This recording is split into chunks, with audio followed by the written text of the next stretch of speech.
All right, in today's class we are going to discuss about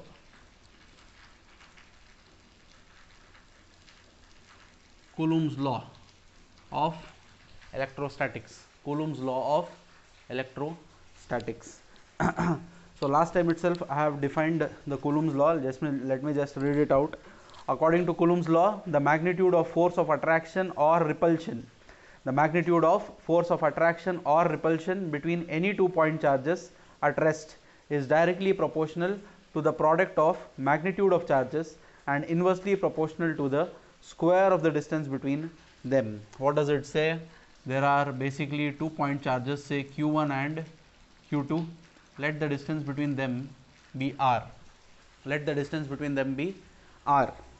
So it says that the magnitude of force of attraction या और repulsion, मतलब अगर q1 q2 positive होंगे तो जाहिर सी बात है रिपल्शन होगा.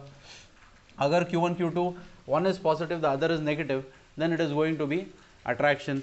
So Coulomb's law is for both of them, be it attraction or repulsion. It says the force of attraction or repulsion, attraction या फिर repulsion, is directly proportional to the product of यानी multiplication symbol, product of magnitude of charges q1 and q2. ठीक है, अभी मैं इसको multiplication symbol नहीं डालूंगा, ठीक है, because again you will think of it as cross product. I will only write q1 q2. ठीक है, I hope it is clear. Done. And it is directly proportional to product of magnitude of charges and is inversely proportional to the square of the distance between them. That is what it says.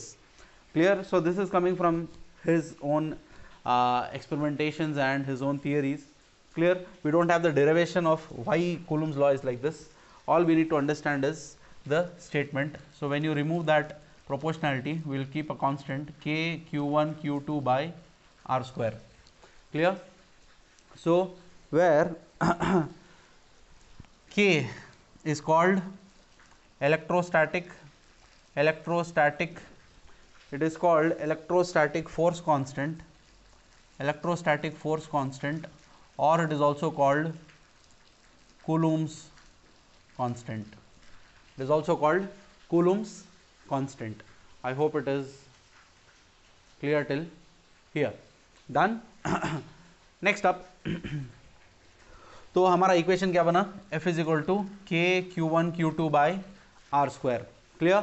Obviously what will be the unit? Force है तो जाहिर सी बात है यहाँ पर Newton होगा. ठीक है, it has to be in Newton.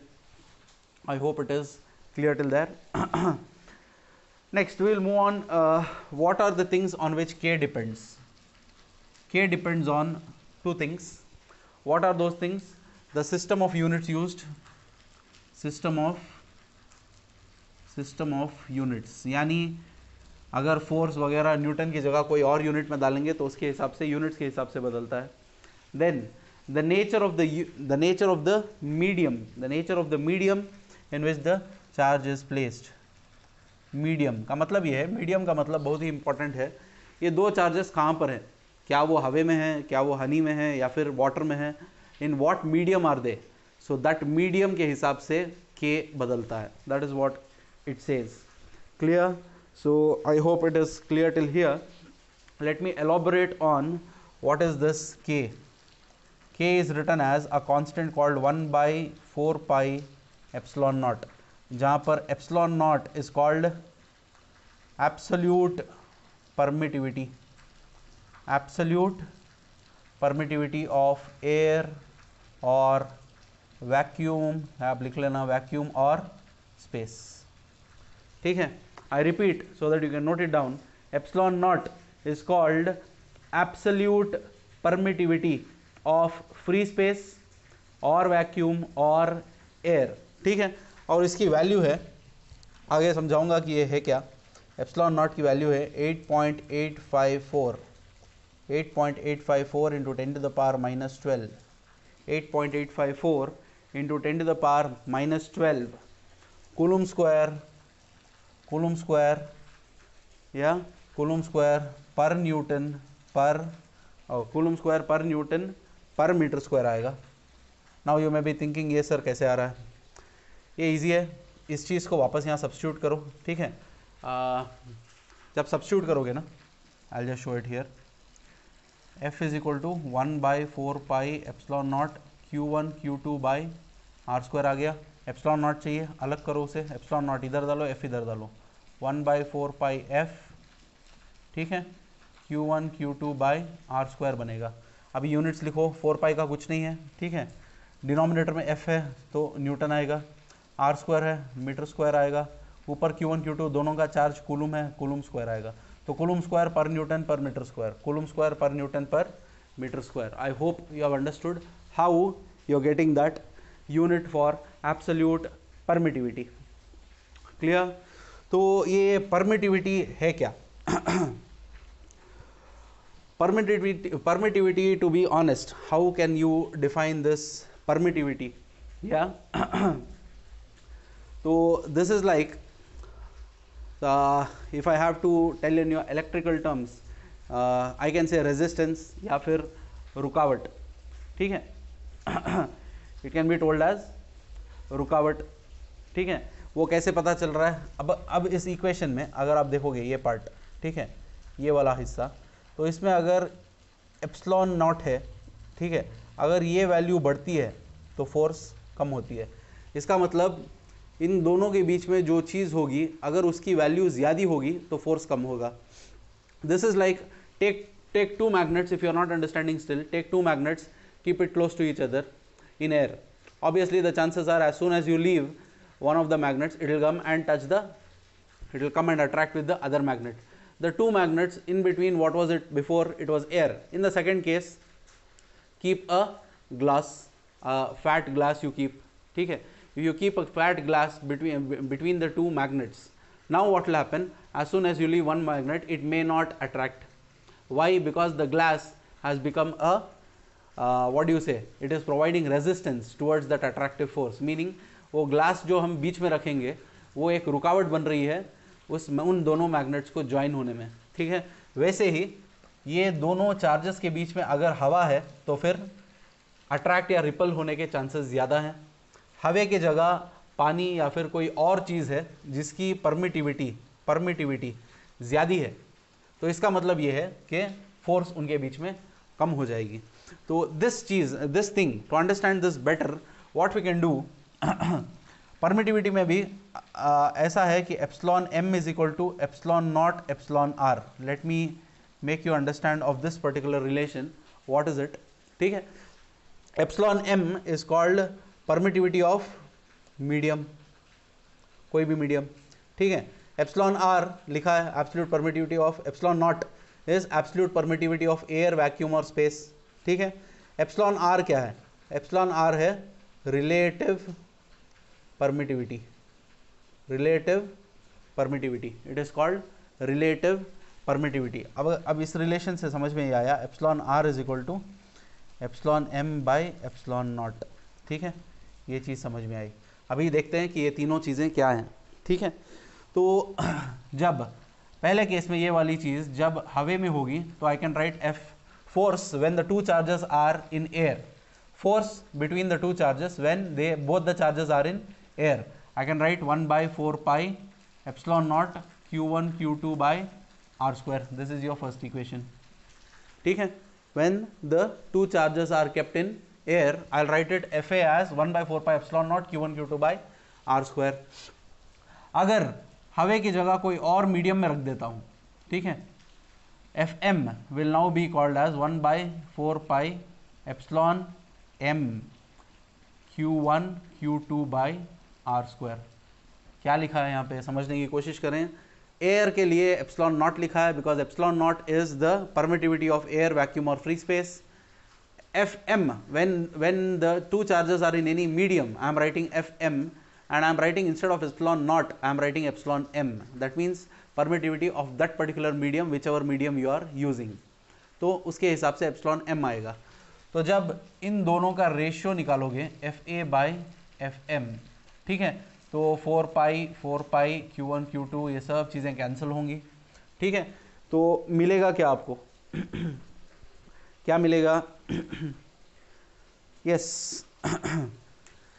epsilon m is in the denominator, it goes off to the numerator, epsilon m by epsilon naught मिलेगा, epsilon m by epsilon naught मिला, ठीक है।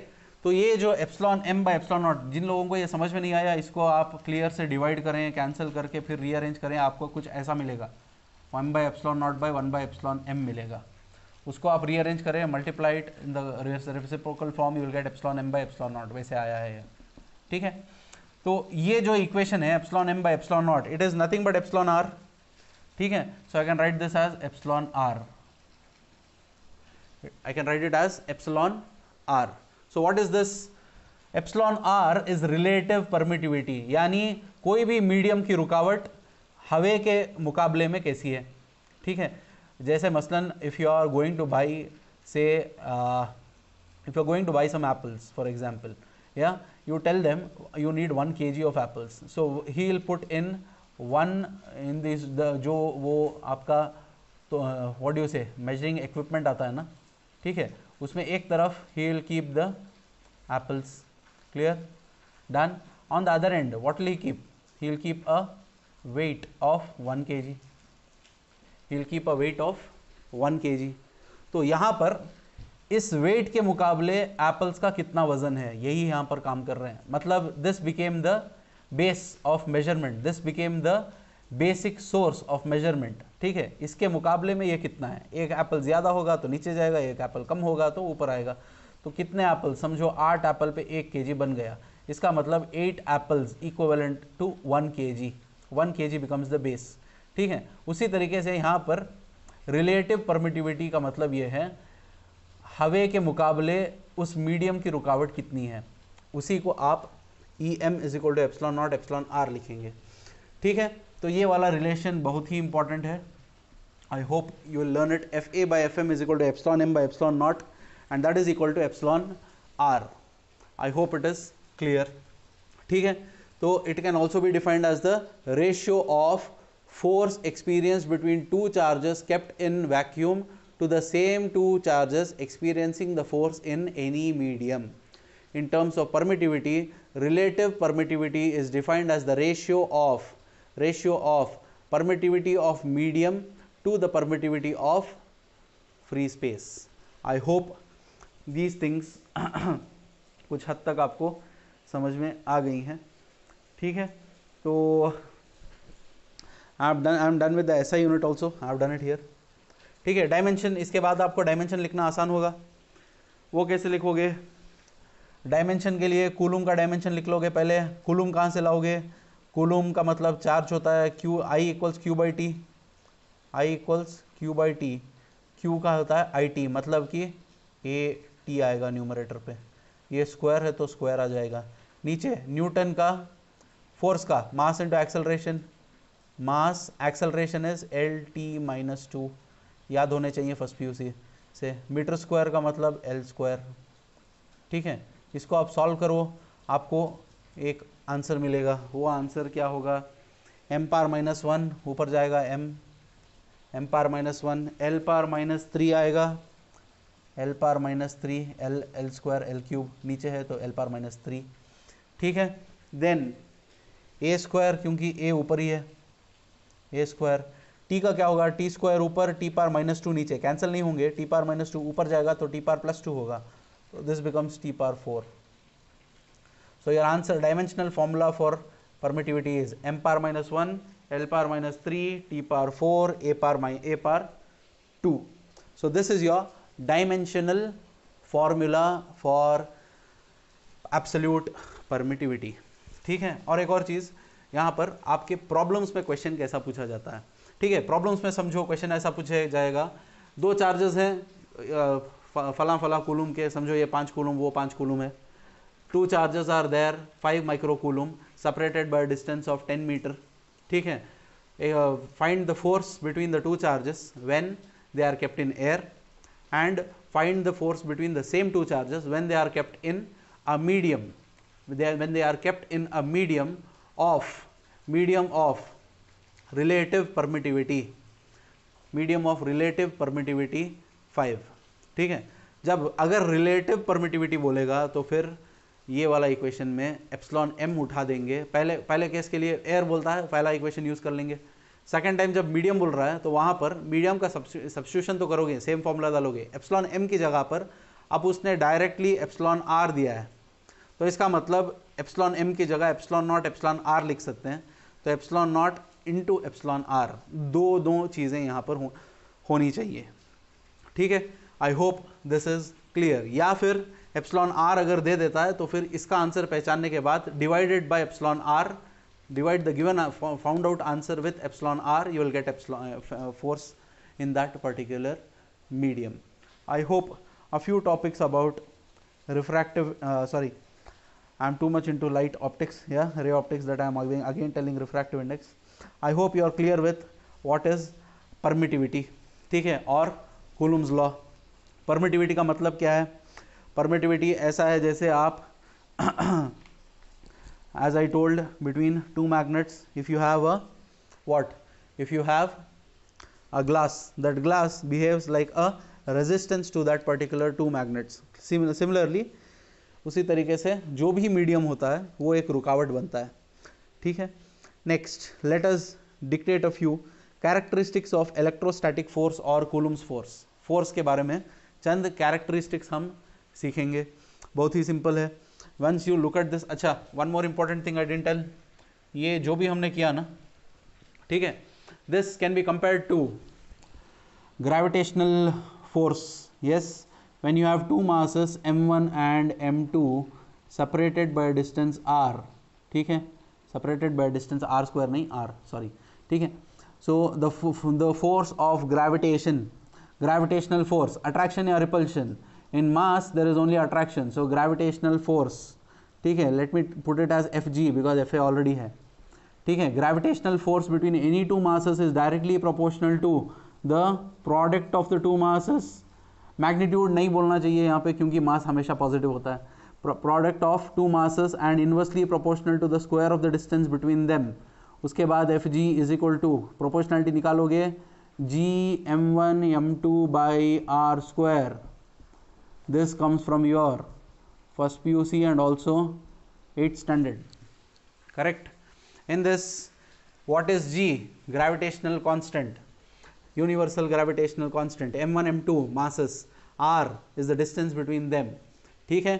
अब इसमें इसको और इसको कंपेयर करो, देखो दोनों ऑलमोस्ट सेम है, चार्जेस की जगह मासेस हैं, डिस्टेंस की जगह डिस्टेंस है, k के जगह पर g है, ठीक है। ये हमारा कन्वीनियंस है कि k को हमने 1/4 पाई एप्सिलॉन नॉट लिखा है क्योंकि आगे चलकर आपको समझ में आएगा कैलकुलेशंस में 4 पाई कैंसिल होता रहता है। और एक और चीज़ ये है, 1/4 पाई एप्सिलॉन नॉट की वैल्यू होती है 9 × 10⁹, उस वजह से इस कांस्टेंट को ऐसा लिखा गया है। आपको याद भी रखना पड़ेगा k = 9 × 10⁹, ठीक है। और एक और चीज़ आखिरी इसी इक्वेशन में, ठीक है, इस इक्वेशन को थोड़ा घसीट लेते हैं, ठीक है। F = k की वैल्यू कितनी है, 9 × 10⁹, अगर ये एयर में है ऑब्वियसली, ठीक है, 9 × 10⁹ Q1 Q2 by r², ठीक है। नाउ इफ आपको मालूम है फिजिक्स का, if Q1 = Q2 = 1 coulomb and r is 1 metre, मतलब कि अगर दोनों चार्जेस एक कूलम के हों और डिस्टेंस उन दोनों के बीच में 1 मीटर हो, तो फिर F क्या बनेगा, ये सारी चीज़ें 1 हो जाएंगी, ठीक है, सारी चीज़ें क्या होंगी, 1 होंगी। तो 9 × 10⁹ बचेगा, यूनिट फोर्स की न्यूटन है, तो इसका मतलब ये है फोर्स इज 9 × 10⁹ न्यूटन। तो we can also define from here, coulomb also you can define, या 1 कूलम। अब इसका मैं यहाँ पर लिख देता हूँ डायग्राम में, ये क्या किया है, ये इक्वेशन है, Q1 Q2 = 1 coulomb, r = 1 metre का मतलब ये है Q1 1 कूलम है, ठीक है, at a distance of 1 metre एक और 1 कूलम का चार्ज है, ठीक है, Q1 एंड Q2, यही इसका माना है, इस लाइन का माना है, ठीक है। अब इसके दोनों के बीच में फोर्स कूलम के हिसाब, कूलम्स लॉ के हिसाब से 9 × 10⁹ न्यूटन हुआ। मतलब ये है, I can define 1 coulomb, I can say 1 coulomb is that charge, 1 coulomb is that charge when placed at a distance of 1 metre to an identical charge of 1 coulomb experiences a force of 9 × 10⁹ newton. Hindi अनुवाद या translation, 1 coulomb वो charge है, ठीक है, अब coulomb का हिंदी में कुछ नहीं है, कूलम ही है, बंदा है वो। तो कूलम, 1 कूलम वो चार्ज है जो 1 मीटर के दूरी पर एक और कूलम का चार्ज रखा जाए तो दोनों चार्जेस के बीच में फोर्स होगी 9 × 10⁹ न्यूटन। ठीक है, तो ये आपके कूलम्स लॉ के ज़रिए से एक कूलम का डेफिनेशन निकलता है। ठीक है, एक और डेफिनेशन भी है, I = Q/T, एम्पियर में आता है ये, एम्पियर, और इधर तरफ कूलम पर सेकंड आता है। तो I can also say 1 coulomb is set to be, charge is set to be 1 coulomb if 1 ampere of current is flowing in 1 second. ठीक है, ये बेसिक डेफिनेशन है आपके स्कूल लेवल का, ये आपके पीयूसी में मार्क्स नहीं देगा, इसको आपको याद करना है। I repeat the statement, you have it in your text book also. 1 coulomb is that charge when placed at a distance of 1 meter to an identical charge experiences a force of electrostatic force. Just don't say force, tell it as electrostatic force.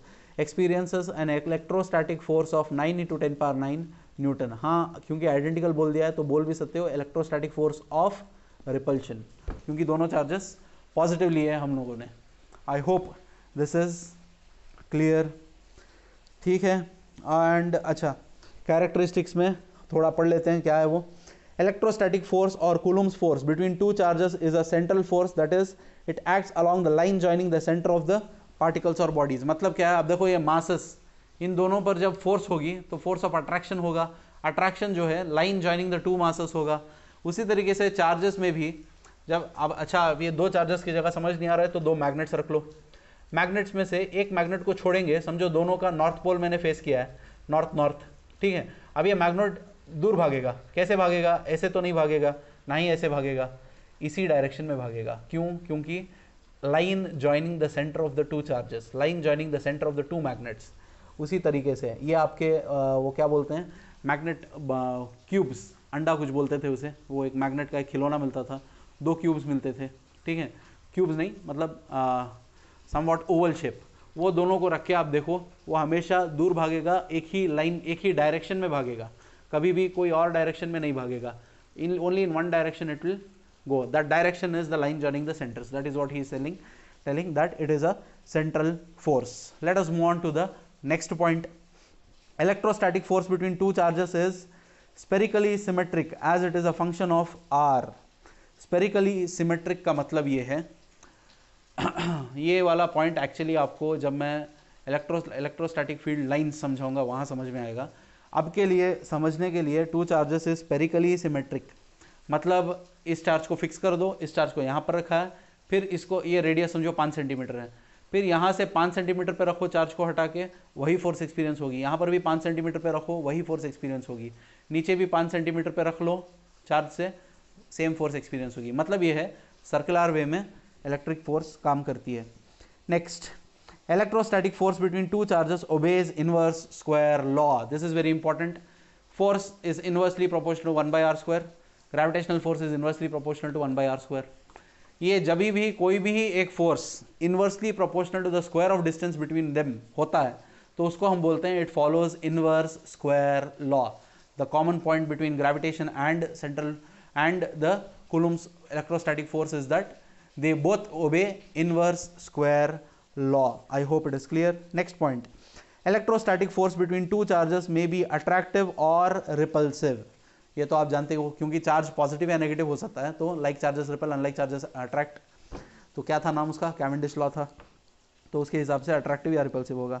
Next, electrostatic force between two charges is not affected by the presence of other charges, hence electrostatic force is a two body interaction. मतलब क्या है, दो charges को आप रखोगे, तीसरा charge ला के रखोगे, इन दोनों के बीच में जो इंटरैक्शन है वो इंटरैक्शन पहले खत्म होगा, उसके बाद उसका इफेक्ट लेगा। उसके आने से इन दोनों के बीच जो फोर्स है वो नहीं बदलेगी। ठीक है, टोटल फोर्स बदल सकती है, ये आपको वेक्टर फॉर्म में जब मैं करवाऊंगा नेक्स्ट में, तब आपको ये चीज़ समझ में आ जाएगी। आई hope it is understood. And also one more point, coulomb लिखा है ना, कहाँ गया भाई, कूलम, क्यू का चार्ज का यूनिट क्या है, कूलम। कूलम जो है बहुत बड़ी वैल्यू है, तो आमतौर से हम लोग millicoulomb, microcoulomb, nanocoulomb, ये चीज़ें हम इस्तेमाल करेंगे। मिली का मतलब 10⁻³ माइक्रो का मतलब 10⁻⁶, nano 10⁻⁹, sorry micro 10⁻⁶, nano 10⁻⁹। I hope it is clear. So these were a few basics. या आगे और डिस्कशन होगा। ये मैंने जो इतना सारा एक्सप्लेन किया इसमें कई सारे पॉइंट्स ऐसे भी थे जो आपके PU सिलेबस के लिए नहीं थे, लेकिन मुझे when I teach I want to clear the concept. I don't want to only fulfill your PUC 70 mark paper. I hope it is clear. We can continue in the next session. Thank you.